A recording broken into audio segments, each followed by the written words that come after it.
news, things that we wanted to cover. But now we're going to get into the Morocco situation. All right. Okay, you ready for this? And I'm going to test you. Ready. And I'm going to test you. I don't read it. No, you don't read it because I want to test you now that you're Miss Morocco and you're doing your little trip in June. Is it June? I'm leaving June 8th. Yeah. And you're leaving where to Egypt without me? Where? When? Okay, another podcast. Another podcast. So it's great. I'm going to do a podcast about her going to Egypt, and then that's gonna be a very sad podcast. It's lonely podcast. It's a lonely podcast. A podcast of one. Kingston could be part of the podcast. A podcast of one. I'm like, oh, you miss mommy? Yes, I miss mommy. All right. Fact or fiction? Okay, ready.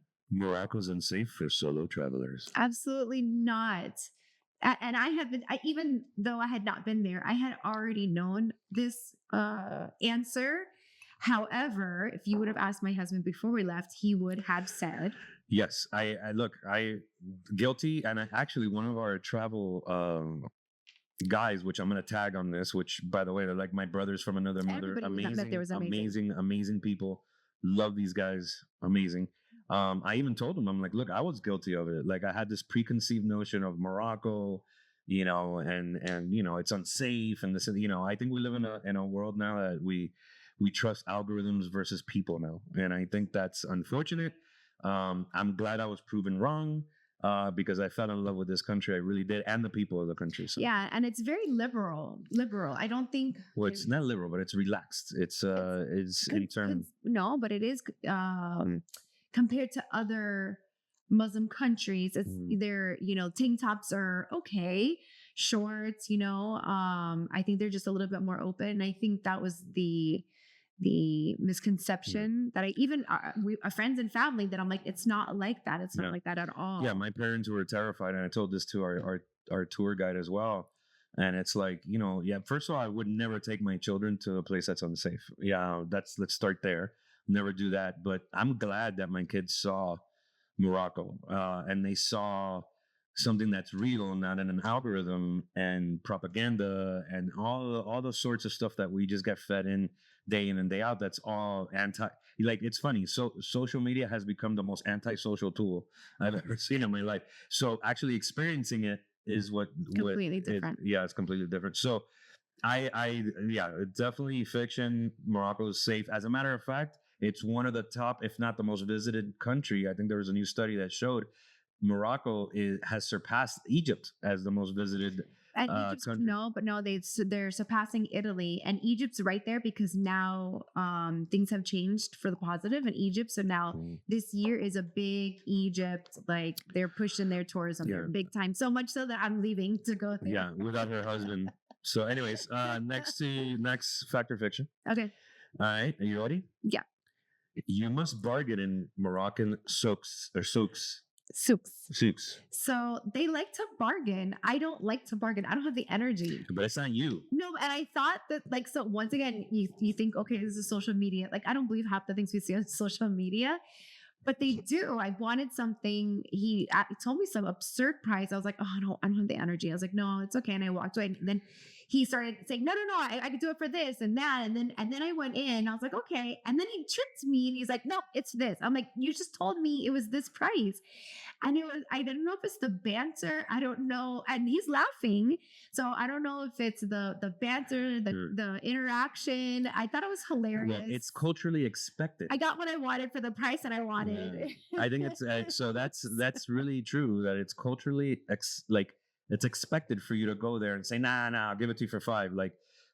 You're not being rude. You're not being disrespectful. So when you go to Morocco, bargain. I even left the store and he waved us down again. And then I went back. I was like, okay, fine. Yeah. Again, she didn't buy anything for her husband. But anyway, so next one. Yes. You ready? Morocco only appeals to luxury travelers. No, at all. I think what's the beauty about Morocco is that it appeals to everybody. I think there's a price range for everybody, and it's a very affordable country. So I don't think that's the truth. I don't think. Well, you're absolutely correct. That's fiction.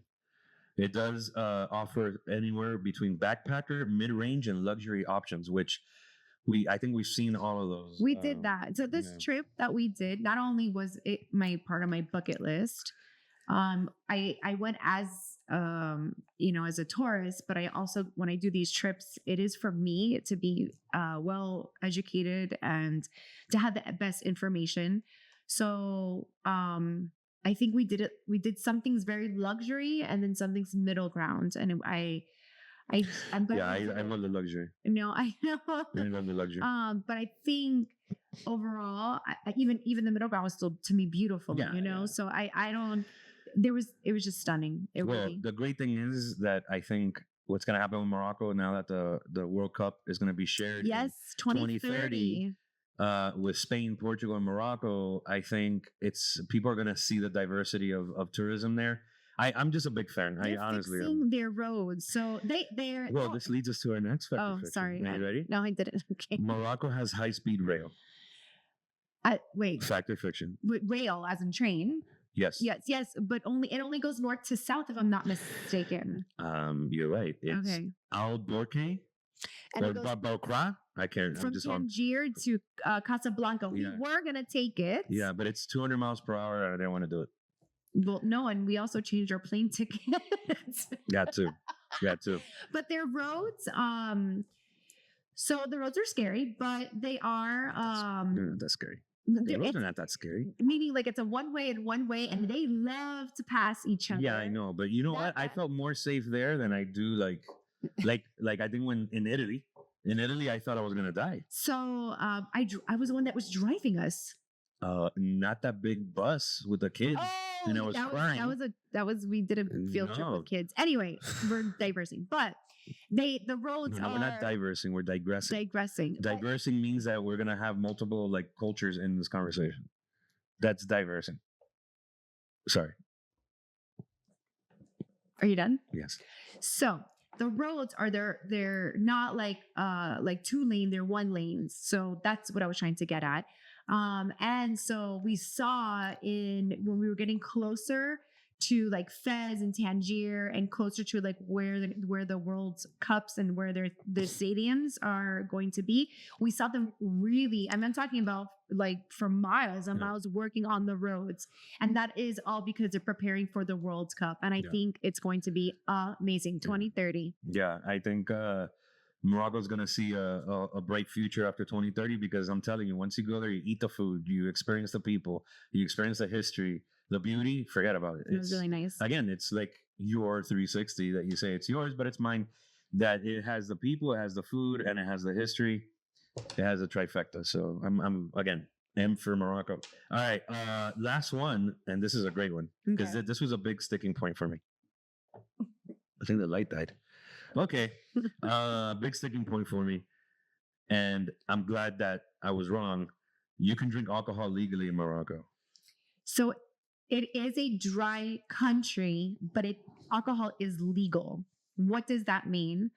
All the hotels, I shouldn't say all, most of the hotels and not all restaurants do have alcohol, and you can buy it in the stores. So it's not illegal to drink. It's not illegal, but it is considered a dry country. It's restricted.